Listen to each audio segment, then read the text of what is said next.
Welcome to our channel. ఈ రోజు మనతో పాటు రమగారు ఉన్నారు. నమస్తే రమగారు. నమస్తే జయ. రమగారు, ఈరోజు ఒక మంచి టాపిక్తో మీ దగ్గరికి వచ్చానండి. మీ ముందుకు వస్తున్నాను. ఏంటంటే తెలివితేటలు ప్రతి ఒక్కరికి ఉంటాయి. ఎవరి సొంతము కాదు, ఏ ఒక్కరి సొంతం కాదు. తెలివి పిల్లలు తెలివి పెద్దవాళ్ళది. ఒక్కొక్కసారి భలే ఆశ్చర్యం వేస్తుందండి పిల్లలకి బిహేవ్ చేసేదాన్ని చూసి. అమ్మో వీళ్ళకి ఇంత తెలివి వచ్చేసిందా అంటే, వాళ్ళు పెద్ద అయినా మనకి చిన్నగా అనిపిస్తారు కదా, అదే ఆ ఫీల్లో. కానీ మనం తెలివిగా ఉండి మనం చేసే దాన్ని బట్టే కదా చూసి నేర్చుకుంటారు పిల్లలు. వీళ్ళకి మనం ప్రత్యేకించి స్టోరీల రూపంలో చెప్తే ఏమన్నా బాగుంటుందంటారా రమ్మగారు? అంటే లేకపోతే మన పనులను బట్టి నేర్చేసుకుంటారా? అంటే పనులు బట్టి ఏం నేర్చుకుంటారు? బిహేవియరల్ ప్రాబ్లమ్స్ కొన్ని సాల్వ్ చేసుకుంటారు పిల్లలు. అంటే ఇలా మాట్లాడచ్చు, ఇలా మాట్లాడకూడదు. లేదా పిల్లడు ఏదో తొందరపడి ఒక పని చేశాడు అనుకుందాం. తాళ్ళు నాయనమ్మో నమ్మమ్మో ఎవరో ఒకళ్ళు, అబ్బాయి అలా చేయకూడదురా బాబు, చేయకూడదానో పాపకో మనం నచ్చ చెప్తాం, కొంచెం అర్థమయ్యేలా చెప్తాం. పిల్లలు పరిణామ క్రమాలు అంటే పెరుగుతున్న దశలో ఏం చేస్తారంటే మనని అబ్జర్వ్ చేస్తూ ఉంటారు. మనతో పాటు స్కూల్లో టీచర్స్ని, తమ క్లాస్మేట్స్ని, చుట్టాలని, చుట్టుపక్కల వాతావరణాన్ని, ఆఖరికి మన ఇంటికి కాసేపు వచ్చి వెళ్ళే పని వాళ్ళని కూడా అబ్జర్వ్ చేస్తారు. మీకు చూడండి, 7-8 ఏళ్ల వయసులో చిట్టి పొట్టి అబద్ధాలు చెప్పేస్తారు. సులువుగా పిల్లలు అబద్ధాలు చెప్పేస్తారు, మసిపూసి మారేడికాయ చేస్తారు. అక్కడ ఒకటి ఉంటే వేరే స్టోరీ అల్లుతారు, కథలు అల్లుతూ ఉంటారు. ఇవన్నీ కూడా వాడి పుర్రెలో పుట్టేవి కొన్ని కాసిన పుడతాయి ప్రతివాడికి. ఎవడి తెలివి వాడిది కదా. మిగిలినవి చుట్టుపక్కల నుంచి గ్రాస్ప్ చేస్తారు. ఇప్పుడు గ్రాస్పింగ్ క్రమంలో వాళ్ళకి తెలుసుకునేవి కొన్ని అయితే, మనం తెలియచేసేవి కూడా కొన్ని ఉండొచ్చు. మనం ఉదాహరణకి అక్బర్ బీర్బల్ కథలు తెలివితేటలది, తర్వాత తెనాలి రామకృష్ణ కథలు, ఇవన్నీ కూడా ఏ పరిస్థితినైనా తమకు అనుగుణంగా వ్యక్తులు ఎలా తిప్పుకోవచ్చు అనేది నేర్పించే కథలే. ఇప్పుడు ఒక కథ చెప్పి నువ్వు ఇలా చెయ్యాలి అని పిల్లాడికి మనం చెప్పం. అలా చెప్తామా? ఏం చెప్తాం జనరల్గా? ఎవరన్నా పిల్లాడికి బాగా మార్కు వస్తే వాడికి 3 మార్కులు వచ్చినాయిరా, చక్కగా నువ్వు కూడా అలా తెచ్చుకో అని చెప్తాం. అంతేగాని వాడు ఏదో దొంగతనం చేసి తప్పించుకున్నాడు, నువ్వు కూడా అలా తప్పించుకో అని చెప్పాం. కానీ జనరల్గా మనం ఇలాంటి కథల్ని మనం అందించాలి. రకరకాలు మనం శుభ్రతకి చెప్తాం, క్లీన్గా ఉండటం గురించి.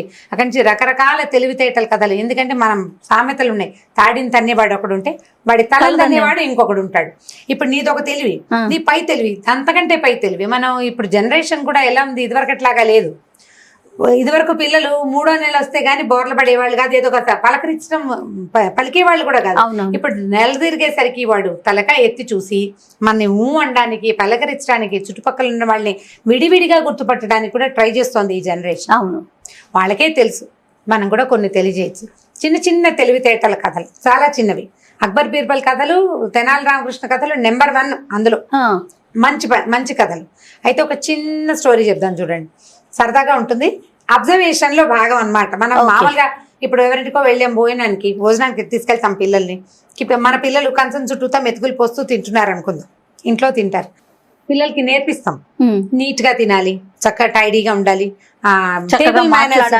టేబుల్ మేనర్స్ బాగా మాట్లాడాలి, స్పూన్ పళ్ళకి తగిలించుకోకూడదు, ఫోర్కులు స్పూన్లు కింద పడేయకూడదు. ఇవి నేర్పిస్తాం కదా. ఇట్లా నేర్పించేటప్పుడు వాళ్ళు ఎవరైనా భోజనం చక్కగా నీట్గా చేస్తున్నారు, అంకుల్ చూడు ఎంత నీట్గా తింటున్నారు, నువ్వు కూడా ఇలా చేతికి అంటించుకోవద్దు, అవి చెప్తూ ఉంటాం, నేర్పిస్తాం కదా. ఆ నేర్పించే క్రమం ఎలా వస్తుంది? మనం 2-3 సార్లు చెప్పాక పిల్లలు ఈ థింగ్ని అబ్జర్వ్ చేయాలి అని తెలుసుకుంటారు. ప్రతిదీ అబ్జర్వేషనే కదా. అన్ని పనులు, మనం చిన్న చిన్న పనుల దగ్గర నుంచి పెద్ద పనుల వరకు అబ్జర్వేషన్ తోటే. తర్వాత ఏం చేస్తారు వాళ్ళు? దాన్ని ఇంప్రూవైజ్ చేస్తారు. కొన్ని తెలుసుకుని దాన్ని డెవలప్ చేసుకుంటారు, ఇంప్రూవైజ్ చేస్తారు కూడా.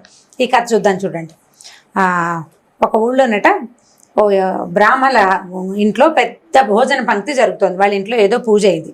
పూజ అయితే ఏం చేశారంటే ఆయన ఏంటంటే ఆ గుళ్ళో అర్చకుడు, ఆ ఊళ్ళో ఉన్న దేవాలయంలో అర్చక స్వామి. అయితే ఆయన ఏం చేశారు, ఆ ఊళ్ళో ఉన్న బ్రాహ్మణ్యం అందరినీ భోజనానికి పిలిచారట. భోజనానికి పిలిస్తే వంతులు భారీగా పెట్టారు. ఇది ఎండాకాలం భోజనం. మామూలుగా మనం ఎండాకాలం భోజనాల్లో ఏం చేస్తాము? భోజనాల్లో అరటిపళ్ళు అవి వేస్తాం. ఎండాకాలం అయితే మామిడి పళ్ళు వేస్తాం. మామిడి పళ్ళు భోజనంలో పెడితే గొప్ప కదా, గ్రాండ్గా పెట్టడం. అప్పట్లో ఏమిటి కొనుక్కునే రోజులు కావవి, తోటల్లో పండేవి వచ్చేవి. సరే, బ్రాహ్మణులందరూ చాలా మంది భోజనాలు చేస్తున్నారు. ఒక పంక్తిలో ఓ పేరు శాస్త్రి, అబ్బాయి శాస్త్రి ఇద్దరు పక్క పక్కన కూర్చున్నారు. వీళ్ళిద్దరు ఏంటంటే ఒకళ్ళకంటే ఒకళ్ళు గనులు అనమాట. కబుర్లు, గొప్పలు చెప్పుకోవటం. నేను అక్కడికి వెళ్ళాను, నేను ఇక్కడికి వెళ్ళాను, నేను అదేదో చేశాను, ఆ ఊళ్ళో ఒక యజ్ఞం చేస్తే వాళ్ళు బోల్డ్ అని డబ్బులు ఇచ్చారు, ఇన్ని మామిడి పళ్ళు ఇచ్చారని. ఒక ఆయన మామిడి పళ్ళు ఏమిటి, వాళ్ళు మామిడి చెట్టే ఇచ్చారు. చెట్టు ఎలా ఇస్తారు? చెట్టు ఇవ్వరు. ఓ చెట్టు చూపించారనమాట, చెట్టే ఇచ్చారని ఆయన. చెట్టు ఏమిటి, మాకు ఏకంగా మామిడి తోటే ఇచ్చారని రెండో ఆయన ఇలా బోల్డ్ అంత జోరుగా కబుర్లు చెప్పుకుంటున్నారు ఒకళ్ళకంటే ఒకళ్ళు.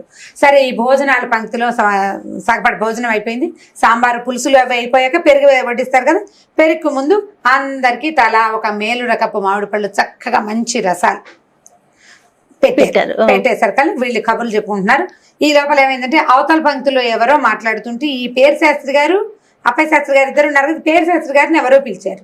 ఈ పేరు శాస్త్రి గారు ఏం చేశాడు, మామిడి పండు రసం తినాలంటే ఎలా తినాలి, దాన్ని బాగా మెత్తగా చేసి జ్యూస్ పీల్చేలాగంటే రసాన్ని మనం నోట్తో పీల్చుకునేలాగా చెయ్యాలి కదా, అది చేత కావాలి, పిల్లలకి నేర్పించాలి.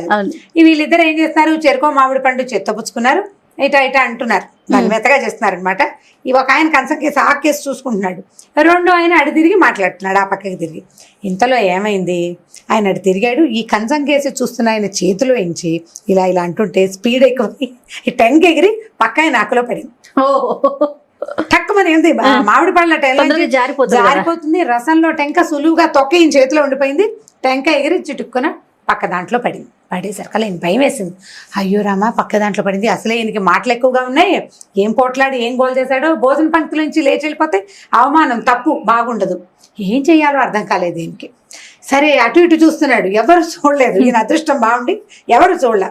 ఈ అవతలకి చూస్తూ మాట్లాడుతున్న పేరు శాస్త్రి గారు ఆ మాటలు అయిపోయాక ఆకులోకి చూసుకునేసరికల్లా ఆయనకి తన చేతిలో లూజుగా ఉన్న పండు ఆ దాంట్లోంచి టెంక కొంచెం బాగా ఎక్కువసేపు పిసుకుతూ మాట్లాడుతున్నాడు, ఇది లూజ్ అయిపోయి టెంక జారుతోంది, ఆల్రెడీ ఓ టెంక ఉంది ఆకులో, పక్క నుంచి పడింది అనమాట. ఈయన ఏమనుకున్నాడు, అరే ఇవాళ రేపు మామిడి పళ్ళు భలేగా ఉన్నాయని, ఏమండోయ్ అప్పయ్య శాస్త్రి గారు చూశారు కలికాలం మామిడి కాయలో 2 టెంకలు ఉన్నాయండి కమల పిల్లలాగా అని చెప్పేసరికల్లా ఈ పక్క ఆయన అమ్మయ్య తప్పుకున్నాడు రా అనుకున్నాడు, ధైర్యం వచ్చింది దాని మీద డెవలప్ చేశాడు అనమాట. అయినా ఈ 2 టెంకలు ఆ టెంకను ఒకదాన్ని చీకడం మొదలు పెట్టాడు, 2వ టెంకను కూడా ఆప్యాయంగా చూసుకున్నాడు. ఎంత గుజ్జు ఉందండి, ఇంత పండులో 2 ఇంతంత గుజ్జు ఉన్న టెంకలు ఉండటం ఎంత విచిత్రం, ఈ రోజులు ఇలా ఉన్నాయండి, ఫలానా రాజుగారు నాకు ఒక చెట్టు ఇచ్చారని చెప్పా కదా, ఆ చెట్టుకి ఇలాంటి 100 కాయలు కాసేయండి అని చెప్పాడు. చెప్పగానే పక్క ఆయన వెంటనే ఇంప్రూవైజ్ చేశాడన్నమాట. అదేనండి విచిత్రం ఏమిటోను, మీకు 2 టెంకలున్న మామిడి పండు వచ్చిందా, నాకు వచ్చిన మామిడి పండులో టెంకే లేదు, టెంకలేని మామిడి పండు. అసలు ఈ టెంక లేకుండా చెట్లు ఎలా ఉంటాయో మీకు తెలుసా అండి, నాకు ఇచ్చారు చూడండి మామిడి తోట, ఆ తోటలో ఇలాంటి చెట్లే ఉన్నాయి, అస్సలు టెంకలు లేని మామిడి పళ్ళు తెగ్గాస్తున్నాయండి నాకు ఇచ్చిన తోటలో శాస్త్రి గారు, మీరు చూడాల్సిందేనన్నాడు. సరే మీరిద్దరు ప్రామిస్ చేసుకున్నారు, మీ చెట్టు నాకు చూపించండి, మీ తోటను నాకు చూపించండి అని. భోజనాలు అయిపోయినాయి, ఎవరిళ్ళకి వాళ్ళు కామ్గా వెళ్ళిపోయారు. ఇది అబ్జర్వ్ చేస్తున్నటువంటి ఆ శాస్త్రులు ఎవరి అయితే ఈ భోజనాలు పెడుతున్నారో వాళ్ళు రాసుకున్నారనమాట, అతనికంటే గనుడు ఆచంటి మల్లన్న, ఒకడికంటే ఒకడు గనుడు, ఒకడేమో తన ఇది ఎక్కడి నుంచి వచ్చింది అనే ఆలోచన లేకుండా తన దగ్గరికి వచ్చిందని అద్భుతంగా చెప్పేవాడు ఒకడు, తను చేసిన పొరపాటుని అవతల వాడి తెలివి తక్కువ తనతోటి కవర్ చేసుకునేవాడు రెండో వాడు. తెలివితేటలు బాగున్నాయి కదా, ఒకళ్ళని మించి ఒకళ్ళు. ఇప్పుడు ఏంటంటే మనం ఏదైనా ఒక సందర్భంలో ఇరుక్కుంటే ఆటే అబద్ధాలు ఆడకుండా తేలిగ్గా తప్పుకునే విధానం ఏదైనా ఉంటే దాన్ని పట్టుకుని బయటకు వచ్చేయాలి. అబద్ధాలు ఆడేసి గొడవ చేసేసి కాకుండా అవతల వాళ్ళు ఏదో పొరపాటు ఇదని అనుకున్నారనుకో, వాళ్ళని అలాగే ఉంటే సరిపోతుంది కదా, అలాగే అనుకోనిస్తే ఒక దెబ్బకి సరిపోతుంది. తెలివిగా ఈయన చక్కగా తప్పించేస్తున్నాడు. లేకపోతే ఒకళ్ళ ఎంగిలి విస్తర్లోంచి రెండో వాళ్ళ విస్తట్లోకి ఏదైనా పడితే ఎంత అవమానకరమైన సంఘటన అది. అది పంక్తి భోజనాల్లో చాలా అవమానంగా ఉంటుంది. వీళ్ళు ఏదైనా మాట్లాడితే గోలైపోయి ఆ భోజన వరుస అంతా పాడైపోతుంది, పరువు పోయేది. అది అవ్వకుండా ఇంత సింపుల్ గా చేసేసారు. ఈ తెలివితేటల కథలు చాలా చెప్తామా మనం, వివేకం అమ్మబడును అలాంటి కథలు చాలా విన్నాం.